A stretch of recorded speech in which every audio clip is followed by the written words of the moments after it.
بسم اللہ الرحمن الرحیم۔ گھوڑی ٹیکنیشین۔ گھوڑی ٹیکنیشین سے ہماری مراد گھڑیوں کا مستری ہے۔ بنگالی اور ملیالم بولنے والے ہمارے مرزا ادریس کے ہاں گھڑی مرمت کرانے آتے، کہتے کہ بھائی صاحب گھوڑی کا کیا بنا؟ جواب ملتا گھوڑی نے بچہ دیا ہے۔ حالانکہ وہ گھڑی کے متعلق پوچھتے تھے۔ اب مرزا ادریس کو گھوڑی کا ٹیکنیشین یا ریپیئرر کہتے تو سیخ پا ہو جاتے، اور انتہائی اجرت میں کہتے بکو مت۔ خود اٹاوا کے رہنے والے، والدہ اور والد دونوں لکھنوی، شاعری سے بے تحاشا لگاؤ، شکل و صورت بھی بالکل شاعروں جیسی، آنکھوں پر اینک رکھتے جو ناک کی نکڑ پر آ کر ٹھہرتی، منہ میں پان، سگریٹ اور گالیاں، کانوں پر گھڑی مرمت کرنے کا کوئی اوزار، اور اس اوزار کو ڈھانپے کانوں تک لمبے پٹوں والے بال، ہونٹوں پر پینسل مار کا باریک مونچھیں جیسے کہ چھپکلی کی دوم، آنکھوں میں سرما، گلے میں کرتا، چوتھی انگلی میں انگوٹھی، پہلی میں چھلا، باتوں میں اپنے آباء و اجداد کی بڑائی، شاعری ان کے گھر کی باندھی، کہتے کسی دور میں اگر ان کے ہاں کوئی نامور شاعر پیدا نہ ہوتا تو بڑی بوڑھیاں توبہ استغفار پڑھتی کہ نکمے بچے جنے جا رہے ہیں۔ جس دن خاندان کا کوئی فرد مشاعرے پڑھنے جاتا، دادی اماں اس قابل سپوت کے تیل مالش کرتی اور جاتے جاتے منہ میں پان دبا دیتی۔ خاندان بھر کی نظریں اس نوجوان شاعر پر ہوتی۔ ہم کہتے کہ یہ سلوک تو پنجاب میں ان جوانوں کے ساتھ کیا جاتا تھا جو اکھاڑا لڑنے جاتا تھا، مگر نہ جانے مرزا جی گھڑی کے مستری کیسے بنے۔ فرماتے کہ بس اب خاندان کا ہر مرد قابل تھوڑا ہی ہوتا ہے۔ ہمارے خاندان تو وہ تھا کہ میرے ادب کو آئی ٹھنڈی ہوا جہاں سے۔ ہم ان کی رگے ظرافت کو دباتے ہوئے کہتے کہ چھوڑو خاندانوں کی عظمت کی کہانی، اپنی کہانی سنائیے اپنی زبانی۔ پھر انہی کی زبانی انہی کی کہانی سنتے اور مولانا حالی کو یاد کرتے۔ اے اہل قوم عبرت کی جا ہے کہ شاہوں کی اولاد در در گدا ہے۔ فرماتے ہیں کہ جب پیدا ہوئے تو منہ کئی دنوں تک بند نہ ہوا اور آنکھیں کئی دنوں تک نہ کھلی۔ ان کا منہ بند کرنے کے لیے بڑے بوڑھے انہیں دختر انگور کا دودھ پلاتے تو یہ کچھ آرام فرماتے اور آسمان کو سر سے اتار رکھتے۔ 5 سال تک گھر پر ہی پینا پلانا لگا رہا۔ بڑے ہوئے تو محلے والوں نے سب سے چھوٹا ہونے کا تانا دے کر محلے کی کرکٹ ٹیم سے باہر بٹھا دیا۔ یہ سیدھے جا کر والدہ محترمہ کی گود میں بیٹھ گئے اور ماں جی سے احتجاج کرنے لگے کہ انہیں سب سے آخر میں جنم دے کر ناانصافی کی گئی ہے۔ مرزا جی والدہ محترمہ سے کہتے کہ انہیں سب سے بڑا تصور کیا جائے۔ والدہ محترمہ جنتی مرزا اور اپنے ناہموار تعلقات کے درمیان اللہ میاں کو لے آئیں اور ساری ذمہ داری اللہ میاں پر ڈال دی۔ بہت چیخے چلائے کہ ان کا نمبر بدلا جائے، مگر اللہ کی عدالت کے فیصلے پر سر جھکانا پڑا۔ یوں عمر بھر چھوٹے ارے چھوٹے کہلائے۔ نمبروں نے پیدائش سے لے کر میدان تعلیم تک ساتھ نہ دیا۔ افسوس کہ تعلیم حاصل نہ کر سکے اور عمر بھر بے نمبری کا راج رہا۔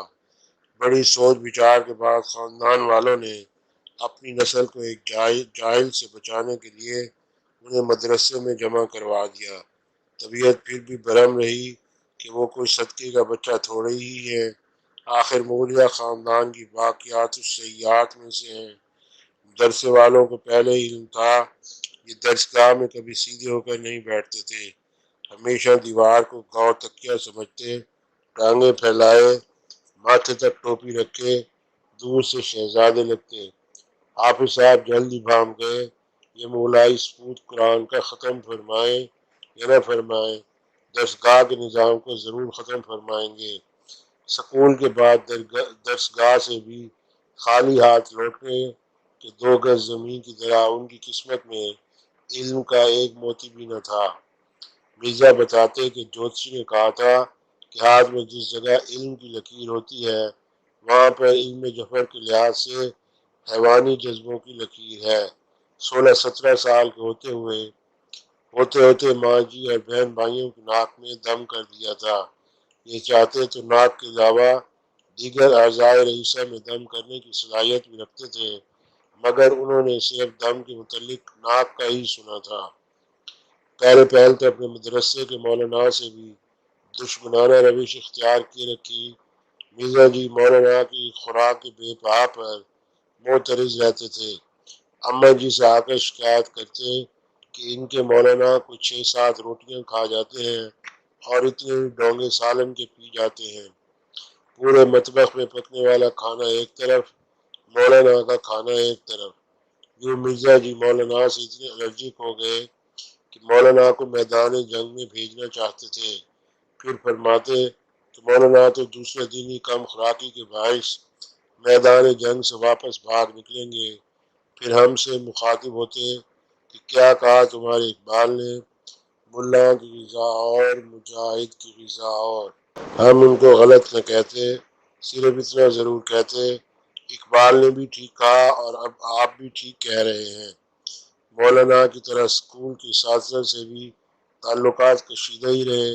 کئی مرتبہ ان کے بستے سے اینٹی ایجوکیشن اشیاء برآمد ہوتی، مثلاً یہ کہ گلی ڈنڈا، چرائی ہوئی گیندیں، فلمی اداکاراؤں کی نیم برہنہ تصاویر، لٹو اور ڈوری، گلی بحق سرکار ضبط کر لی جاتی، ڈنڈے سے ان کے اعضائے آرام کوٹ دیے جاتے۔ یہ چیختے چلاتے، ماسٹر صاحب ڈنڈا گلی کے لیے ہے، گیندوں کے لیے نہیں۔ سکول سے پلٹنے کے بعد پھر مولانا کی سرکار میں پہنچ جاتے۔ مولانا قہر کے جلاد تھے، بچوں کو روئی کی طرح دھنک دیا کرتے تھے۔ ایک بدقسمت دن مرزا جی ان کے غصے کے پٹے کی زد میں آ گئے۔ مرزا جی کو بے بھاؤ مارا، اتنا مارا کہ پنڈلیاں رانوں میں بدل گئیں اور رانوں پر نئے کونے بن گئے۔ ماں جی نے بیٹے کی حالت مار ملاحظہ فرمائی تو مولانا کو خط لکھ بھیجا کہ مغلیہ خاندان پر جو انگریزوں نے مظالم ڈھائے تھے، آپ نے ان کی یاد تازہ کر دی ہے۔ بقول مرزا جی اس ظلم و بربریت کا بدلہ لینے کے لیے مرزا جی نے جلدی ترکیب سوچی۔ گھر سے درسگاہ جاتے ہوئے پاجامے سے ہزار بند نکال دیتے، پاجامے کو پلو کی مدد سے کمر پر باندھ دیتے۔ 2-4 یوم تو سبق سنانے کی باری نہ آئی، مگر جس دن باری آئی تو پیر مولانا کے چراغوں میں روشنی نہ رہی۔ مولانا نے مرزا جی کو بوجہ عدم یادداشت آموختہ کان پکڑوا دیے۔ کوڑا زنی کے لیے جیسے ہی شکار کی طرف بڑھے، مرزا جی نے پاجامہ نما تہبند کے پلوؤں کو آزاد کر دیا۔ مولانا اس سے قبل کے اعضائے شرمندگی ملاحظہ فرماتے، کندھے پر بڑا رومال آنکھوں پر ڈالتے، لاہور پڑھتے، گدھا خبیث بے ایمان کہتے، دفع ہو جاؤ نکل جاؤ چیختے چلاتے، واپس اپنی مسند کی طرف لوٹ گئے۔ مرزا جی بڑی دھت سے مقتل سے بحفظ و امان واپس لوٹ آئے اور پھر پاک کتاب سے عمر بھر نابلد رہے۔ یہ تھی مرزا جی کی پاک بیتی۔ پاک بیتی 18 سال کی عمر میں نیا موڑ کاٹتی ہے۔ خود سناتے ہیں کہ جس گاؤں میں مرزا جی رہتے تھے، اس گاؤں میں خاندان غلامہ کا کوئی نہ کوئی عہدیدار آن آباد ہوتا تھا۔ مسلمان اکثریت میں تھے، مگر سر جھکا کے جسم و جان بچا کے چلتے تھے۔ درسگاہوں میں صرف مسلم، جبکہ اسکولوں میں ہندو، سکھ اور مسلم سب مخلوط تعلیم اور تعلیم بالغاں حاصل کرتے تھے۔ گاؤں کی قبائلی لڑکیوں کے والدین جب مرزا جی کے گھر روزمرہ بنیادوں پر مرزا جی کی کارستانیاں بتلاتے تو والدہ محترمہ جھٹ سے کہہ دیتی، ارے بھیا کیا کریں، نوریہ خاندان کی نشانیاں ہیں، شہزادے ہیں شہزادے۔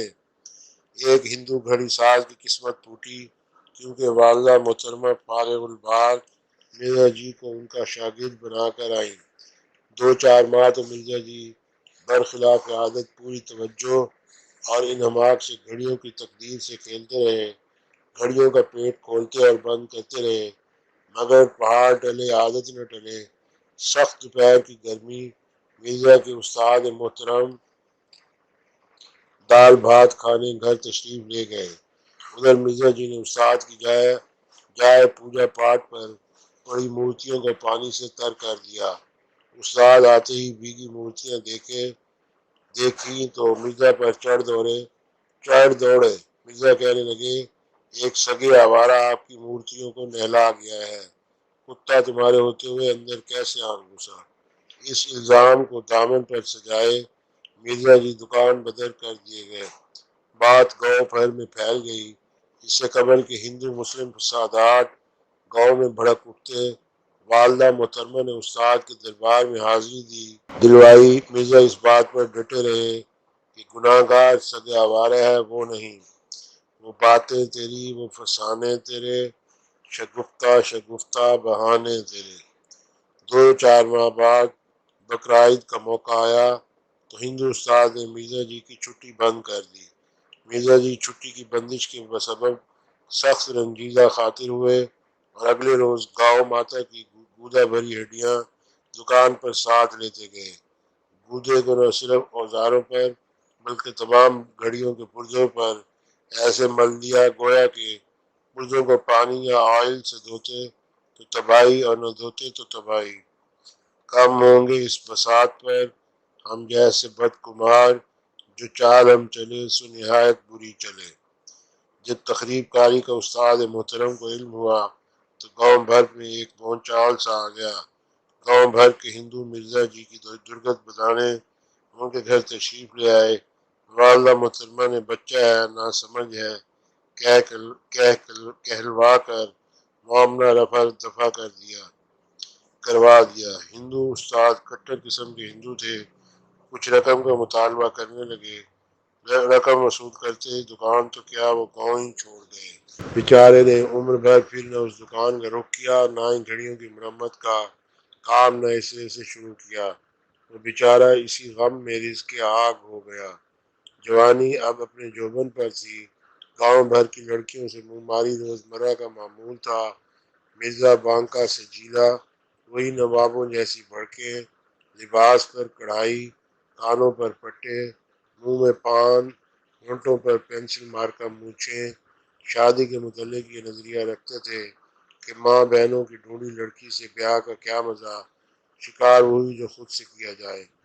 آخر کار جس لڑکی سے درجن بھر لڑائیاں لڑ چکے تھے وہی نسبت ٹھہرا دی گئی۔ اب گھر والوں کو اس خوف نے آ لیا کہ کہیں وقت نکاح قبول ہے کی بجائے قبول نہیں ہے نہ بک دیں۔ یہ ذمہ داری تایا ابا نے اپنے سر لی اور وقت نکاح اپنی کرسی کے عقب میں ایک پولیس والا بیت چھپا بیٹھے۔ قبل از نکاح وہ بیت تایا جان مرزا کو دکھا بیٹھے۔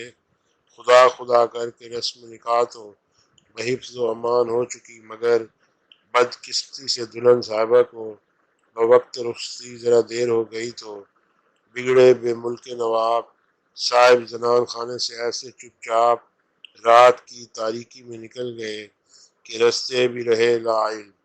گھر پہنچ کر ایک ننھے سے بچے کو سسرال بھیج دیا کہ ان کے گھر پہنچنے کی صفِ دلہناں کو خبر کرو۔ یوں اپنے سفر عروسی کو پیدائش کے سفر کی طرح تنہا طے کیا۔ امید غالب ہے آخری سفر بھی تنہا ہی کریں گے۔ فی الحال تو گھوڑیاں بنانے میں ان کا کوئی جواب نہیں۔ پچھلے دنوں فون کیا تو ہنسی خوشی اپنے اوزاروں کو اپنی بیوی اور بچے قرار دے رہے تھے اور فرما رہے تھے، یہی پرواز بھی، افتادگی بھی، متاع زیست اس کی بھی میری بھی، گداگر کا کدو بھی، جام جم بھی، کلہاڑی بھی، درانتی بھی، قلم بھی۔ اب درخواست ہے کہ چینل کو سبسکرائب کریں اور آئیکن کا بٹن پریس فرمائیں۔ بصورت دیگر ہم آپ سے ہرگز خفا نہیں ہوں گے۔ اس سے پہلے بھی ہزاروں لاکھوں چینل سبسکرائب کرنے سے ہمارے معاشرے میں کون سا سدھار پیدا ہو گیا یا کون سا بیمار شفا یاب ہو گیا ہے۔ آپ یہ کہہ سکتے ہیں میری انگلی میری مرضی۔